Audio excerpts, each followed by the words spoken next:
as you can see, the flames are climbing a little bit higher than I would have initially liked, so I'm going to raise it.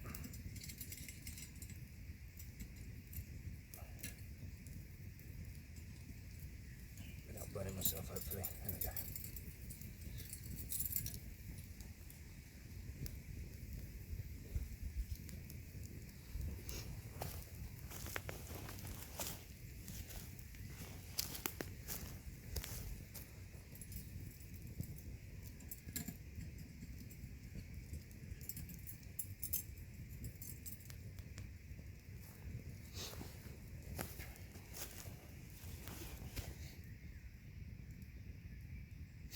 You're probably wondering how I'm going to get this off once it's got boiling hot, but there are some tools you can make, tongs and things, which I'll show you in another video, but for today I'm just going to use a stick and hook it off, let it cool down enough so I can pour it in my cup. Yeah, that's that. Okay, so it's died down quite a bit. You've got some nice hot coals, embers, whatever. Lower this back down now. I'm not at risk of just burning the handle for the sake of it. I like to try and keep the fire as small as possible for a few reasons. One is it's just a waste of wood and fuel if it's massive. I don't need it for light, I'm just using it for some warmth and sustenance, so obviously without burning yourself. The smaller bits that come out, just pop them back on top. It also helps stop the fire from spreading unnecessarily.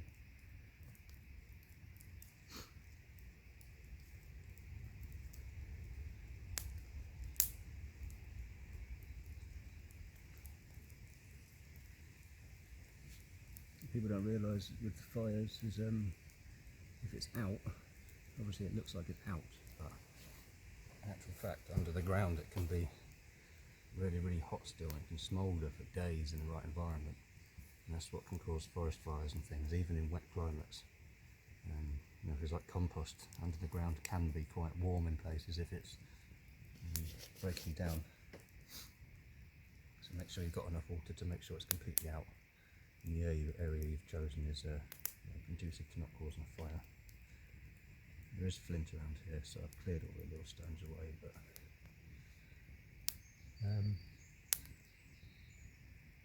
what I initially did was found a little place I could sleep, cleared it away with a large stick, make sure there's nothing under the leaves and things, and no nasties. Yeah.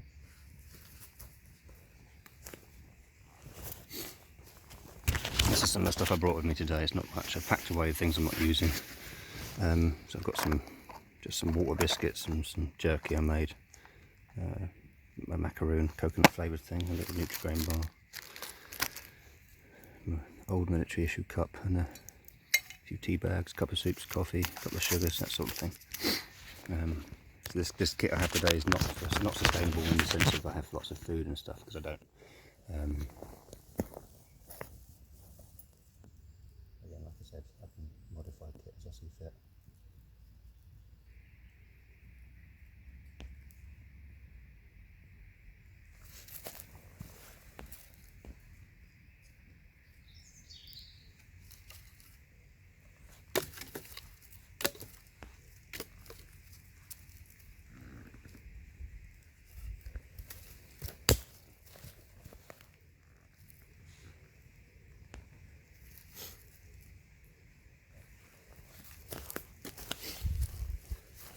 So yeah.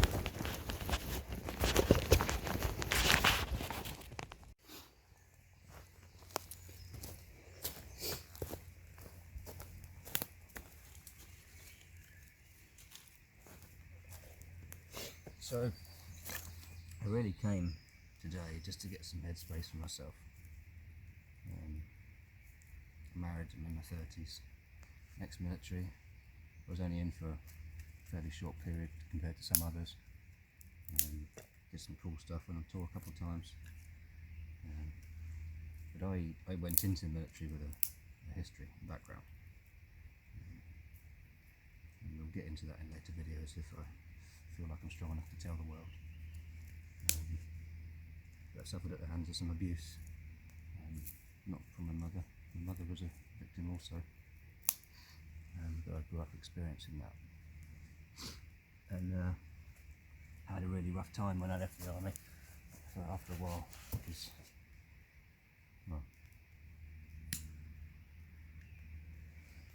my life had changed massively, and I didn't know how much it would affect me. And come to realise in recent times that people don't talk about PTSD as much as they should. And even so, it's generally assumed that if you have PTSD, it's from military, getting your legs blown off, or seeing your mate get torn to pieces or shot, or just the stress of it, and it's surprising, not unsurprisingly, it does affect people, but people don't talk about PTSD in the sense that I got it, that military was stressful for me at times, primarily because of things I had going on at home when I was away. I had no control over. I needed to keep my focus on the job at hand because people were relying on me to keep them alive, and similarly I needed them to watch my back as well. So after a few years of struggling, certainly the last 6 months for me has been a real fight of depression. Resisting the urge to start drinking again. I'm sober now for a year and a half. Stay away from drugs and stuff. And I realised that actually part of it is talking about it. And the first step to that is acknowledging that something's not quite right. Unfortunately now people are still taking their own lives because of it.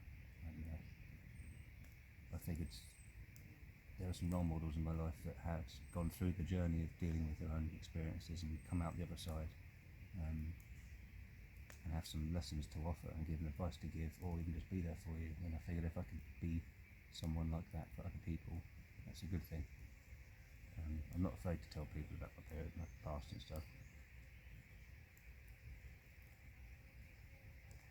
I'm not going to lie to anyone. Depression and PTSD and stuff, it doesn't go away. Never goes away. You're always fighting it, because you're fighting yourself. It's what's inside your head that is causing the issue.